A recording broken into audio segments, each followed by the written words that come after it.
ಸಹನ. ನಾನು 8ನೇ ತರಗತಿಯಲ್ಲಿ ಓದುತ್ತಿದ್ದೇನೆ. ನಾನು ಓದುತ್ತಿರುವ ಶಾಲೆ ಡಾಕ್ಟರ್ BR ಅಂಬೇಡ್ಕರ್ ಬಾಲಕಿಯರ ವಸತಿ ಶಾಲೆ 740 ಮಾವಿನಹಳ್ಳಿ. ನನ್ನ ಹೆಸರು ರೇಕ್ಷಾ. ನಾನು 8ನೇ ತರಗತಿಯಲ್ಲಿ ಓದುತ್ತಿದ್ದೇನೆ. ನಮ್ಮ ಶಾಲೆ ಹೆಸರು ಡಾಕ್ಟರ್ BR ಅಂಬೇಡ್ಕರ್ ಬಾಲಕಿಯರ ವಸತಿ ಶಾಲೆ 740 ಮಾವಿನಹಳ್ಳಿ. ನಾವಿವತ್ತು ಏರೋಸ್ಪೇಸ್ ಆ್ಯಂಡ್ ಅವಿಸ್ಟೇಷನ್ ಬಗ್ಗೆ ಮಾತಾಡೋಕ್ಕೆ ಬಂದಿದ್ದೀವಿ. ಬಾಹ್ಯಾಕಾಶಯಾನ ಮತ್ತು ವಿಮಾನಯಾನ. ನೀವು ವಿಮಾನಗಳನ್ನು ಕಾಗದದಿಂದ ಮಾಡಿದ್ದೀರಾ? ಅವು ಹೇಗಿರಬಹುದು ಅಂದರೆ ನೀವು ಸಣ್ಣರಿದ್ದಾಗ ಮಾಡಿರ್ತೀರಾ. ಕಾಗದದ ಹೊರದುಬಿಟ್ಟು ಅದರಲ್ಲಿ ವಿಮಾನ ಮಾಡೋದು, ಅದ್ರ ಜೊತೆ ಆಟ ಆಡೋದು ಎಲ್ಲ ಮಾಡಿರ್ತೀರ. ಅದೊಂಥರ ನಮಗೆ ಖುಷಿ ಕೊಡುತ್ತಲ್ವ, ಎಷ್ಟು ಚೆನ್ನಾಗಿರುತ್ತೆ ಮಾಡೋದು, ಆಟ ಆಡೋದು.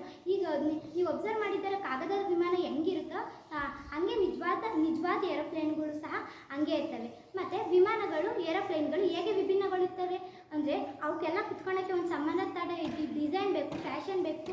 ಅವನ್ನೆಲ್ಲ ತಯಾರಿಸೋದು ಒಬ್ಬ ಎಲೆಕ್ಟ್ರಿಷಿಯನ್ಸ್ ಅಲ್ವಾ, ಅವನ್ನೆಲ್ಲ ತಯಾರಿಸೋದು, ಉತ್ಪಾದನೆ ಮಾಡೋದು. ಹಂಗೆ ಅವನ್ನೆಲ್ಲ ಎಲೆಕ್ಟ್ರಿಷಿಯನ್ಸ್ ಎಲ್ಲ ಮಾಡಿ ಉತ್ಪಾದನೆ ಮಾಡಿದ್ದಾರೆ.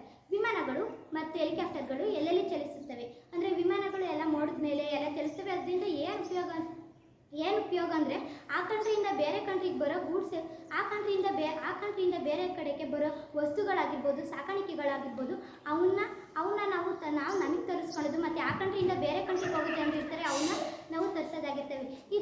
ಇದರಲ್ಲಿ 4 ಸ್ಕಿಲ್ಸ್ ಬರ್ತವೆ.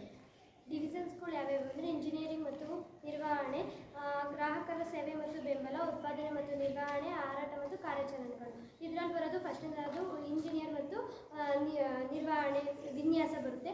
ಅದರಲ್ಲಿ ಏರೋಸ್ಪೇಸ್ ಇಂಜಿನಿಯರ್ ಬರ್ತಾರೆ ಮತ್ತು ಏರೋನಾಟಿಕಲ್ ಇಂಜಿನಿಯರ್ ಬರ್ತಾರೆ. ಉತ್ಪಾದನೆ ಮತ್ತು ನಿರ್ವಹಣೆ ನೋಡೋದಾದರೆ ಮೆಕ್ಯಾನಿಕಲ್ ಪ್ರೊಡಕ್ಷನ್ ಸೂಪರ್ವೈಸರ್ ಸೆಕ್ಟರ್ ಬರ್ತಾರೆ. ಆಮೇಲೆ ಗ್ರಾಹಕರ ಸೇವೆ ಮತ್ತು ಬೆಂಬಲ ನೋಡೋದಾದರೆ ಏರ್ಪೋರ್ಟ್ ಗ್ರೌಂಡ್ ಸ್ಟಾಫ್ ಬರ್ತಾರೆ ಮತ್ತು ಟಿಕೆಟ್ ಏಜೆಂಟ್ ಬರ್ತಾರೆ. ಆಮೇಲೆ ಕಸ್ಟಮರ್ ಸರ್ವಿಸ್ ಬರ್ತಾರೆ. ಮತ್ತು ಹಾರಾಟ ಕಾರ್ಯಾಚರಣೆಗಳನ್ನು ನೋಡೋದಾದರೆ ನಾವು ಇದು ಏರೋನಾಟಿಕಲ್ ಬರ್ತಾರೆ. ಆಮೇಲೆ ಕಂಟ್ರೋಲರ್ ಬರ್ತಾರೆ, ಪೈಲಟ್ ಬರ್ತಾರೆ, ಏರ್ ಟ್ರಾಫಿಕ್ ಬರ್ತಾರೆ.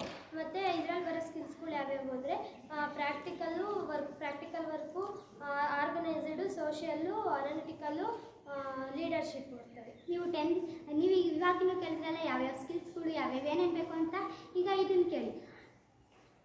ಇವೆಲ್ಲ ತುಂಬ ನಮಗೆ ಬೇಕಾಗಿರುತ್ತೆ. 10th ಆದಮೇಲೆ NEPUC ಮಾಡಿಬಿಟ್ಟು ಪೈಲಟ್ ಎಕ್ಸಾಮ್ ಬರೆದ್ಬಿಟ್ಟು ಅದರಲ್ಲಿ ಪಾಸಾಗಿ ಅದರಲ್ಲಿ ಟ್ರೈನಿಂಗ್ ತೊಗೊಂಡು ಅದಾದಮೇಲೆ ಈ ಥರದನ್ನ ಮಾಡ್ಬೋದು ನಾವು. ಮತ್ತು 10th ಆದಮೇಲೆ NEPUC ತಗೊಂಡು ಡ್ರೋನ್ ಪೈಲಟ್ ಟ್ರೈನಿಂಗ್ ಕೋರ್ಸ್ ಮಾಡಿದರೆ ನಾವು ಡ್ರೋನ್ ಪೈಲಟ್ ಆಗ್ಬೋದು. ಇಷ್ಟನ್ನು ನಾವು ಈ ಕೆರಿಯರ್ ಗೈಡ್ಲೈನ್ಸಿಂದ ತುಂಬ ತಿಳ್ಕೊಂಡಿದ್ದೀವಿ. ಆಗ ಈಗ ಈ ಕೆರಿಯರ್ ಗೈಡ್ಲೈನ್ಸಿಂದ ನಮಗೆ ತುಂಬ ಉಪಯೋಗ ಆಗಿದೆ.